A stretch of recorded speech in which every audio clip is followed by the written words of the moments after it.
छोटे गमले में परमानेंट फ्लावरिंग करने वाला पौधा चाहिए तो कैलेनकोई का पौधा लगा लीजिए, जिसे कैलेंचो कहते हैं। जैसा आप देख पा रहे हैं, कैलेंचो के बहुत सारे कलर्स अभी आपको नर्सरी पर मिलेंगे। ये हाइब्रिड कैलेंचो है। इसके कलर्स बहुत खूबसूरत होते हैं और एक साथ गुच्छों में फूल खिलता है। कई लोग क्वेरी कर रहे थे कि कैलेंचो के पौधे को सूखने से कैसे बचा सकते हैं और किस तरीके से इस पौधे की केयर करनी है। सर्दियों में कैलेनकोई का पौधा बहुत अच्छी फ्लावरिंग करता है। देखिए, ये मेरे पास लाइट पिंक शेड का है। एक ही पौधे से बहुत सारे पौधे आप बना सकते हैं। जैसे मैंने 3 पौधे तैयार किए हैं। ये देखिए, एक ही पौधे से 3 पौधे तैयार हुए हैं। अब इसको रखने में सबसे बड़ी चैलेंज ये आती है कि पता ही नहीं होता कि ये पौधा कब गलने लगता है। जैसे देखिए, इसकी पत्तियाँ अभी गल रही हैं नीचे से। ये तब होगा जब आपके पौधे में, आपके गमले की मिट्टी में ओवर वाटर हो जाता है। तो सबसे पहली टिप ये है कि जितने ओल्ड लीव्स हैं, इस तरीके से बेकार लीव्स हैं, ये फंगस को क्रिएट करेंगे, इन्हें हटा दीजिए। दूसरी चीज़, कैलेंचो को कभी भी बहुत बड़े गमले में नहीं लगाना है। आप हमेशा 5 से लेकर 6 इंच के बीच के कंटेनर में लगाइए। बहुत बड़े गमले में कैलेंचो का पौधा गलने लगता है।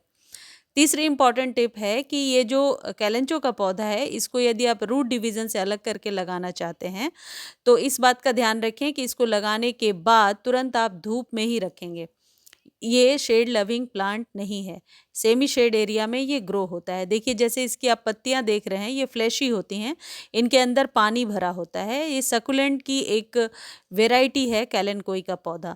तो यदि आप ओवर वाटर या अंडर वाटर करेंगे तो इसकी पत्तियां कुछ इस तरीके से सिकुड़ने लगेंगी, जैसे मेरे पौधे की दिख रही हैं। ये अंडर वाटर होने से हो गया है। जब कभी आप कम पानी देंगे तो पौधा क्या करेगा, अपने पत्तियों के पानी से ही सर्वाइव करने लगता है, अपनी पत्तियों को गिराने लगता है। तो मिट्टी ड्राई रहे लेकिन मिट्टी में नमी बरकरार रहे, इस बात का भी आप ध्यान रखेंगे। कभी भी सौगी मिट्टी इसके लिए ना बनाएं। आप इसको पत्तों से भी ग्रो कर सकते हैं, लेकिन पत्तों से ग्रो करने का जो प्रोसेस है वो बहुत ही लंबा है। यदि आप नया पौधा लेकर के आ रहे हैं तो इस बात का ध्यान रखिए कि गमले में आप यदि 30% गार्डन सॉइल लेते हैं तो सैंड और फर्टिलाइज़र जो कंपोस्ट है वो ज़रूर मिलाइए। इससे मिट्टी जो है वो वेल ड्रेन बनेगी। यदि आप ऐसी मिट्टी बनाते हैं जिसमें पानी खड़ा होता है तो फिर ऐसे मिट्टी में आपका पौधा गलने लगेगा। इसलिए इस बात का विशेष ध्यान रखिए कि नीम खली और किसी भी प्रकार के कंपोस्ट को ज़रूर मिलाइए, जिससे नाइट्रोजन की मात्रा रहेगी। इसके पत्ते जितने ही खूबसूरत होंगे, फ्लावरिंग आप उतनी अच्छी ले पाएंगे।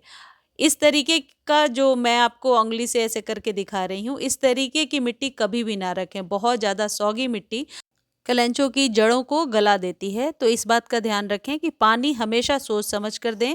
सर्दियों में भी 2 से 3 दिनों पर पानी दें। अब बात करते हैं खाद की। देखिए, इसके लिए नीम खली वाला जो खाद है ये सबसे बेस्ट होता है। ये मैं अपने अनुभव से आपको बता रही हूँ। 1 चम्मच नीम खली 15 दिनों पर यदि कैलेंचो के पौधे में आप मिट्टी में मिला देते हैं इस तरीके से, तो आप देखेंगे कि पौधे की जड़ें भी मजबूत हो रही हैं, पत्तियां भी चमकदार निकल कर के आ रही हैं और फ्लावरिंग भी हो रही है।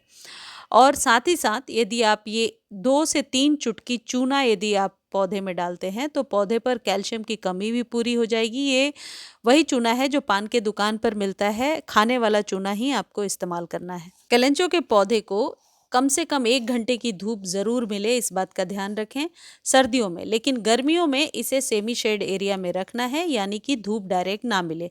लेकिन अभी यदि सर्दियों में आप धूप नहीं देंगे तो इस पौधे में फ्लावरिंग नहीं होगी।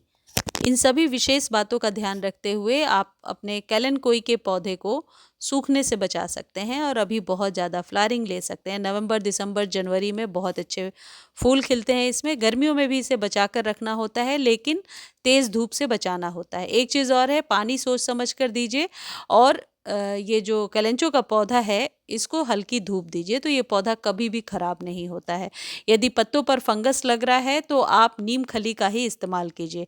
इस पौधे को कभी भी बहुत ज़्यादा आप स्प्रे ना करें इसके ऊपर। अपने सभी, जैसे हम पौधे के ऊपर, पत्तों के ऊपर स्प्रे करते हैं, लेकिन जो सकुलेंट्स के प्लांट होते हैं वो स्प्रे करने से कई बार ख़राब हो जाते हैं। तो किसी भी चीज़ का, पानी का या किसी भी चीज़ का स्प्रे करने से बचें। इसके फूल जब एक बार खिल जाते हैं तो 15 से 20 दिनों तक एज इट इज़ नज़र आते हैं, और फूल जब मुरझाने लगें तो उन्हें कट करके हटा दें। मुझे उम्मीद है ये वीडियो आपको बहुत अच्छी लगी होगी। वीडियो अच्छी लगती है तो चैनल को लाइक, शेयर और सब्सक्राइब कीजिए। फेसबुक पर देख रहे हैं तो वीडियो को पेज को फॉलो ज़रूर कीजिए। धन्यवाद।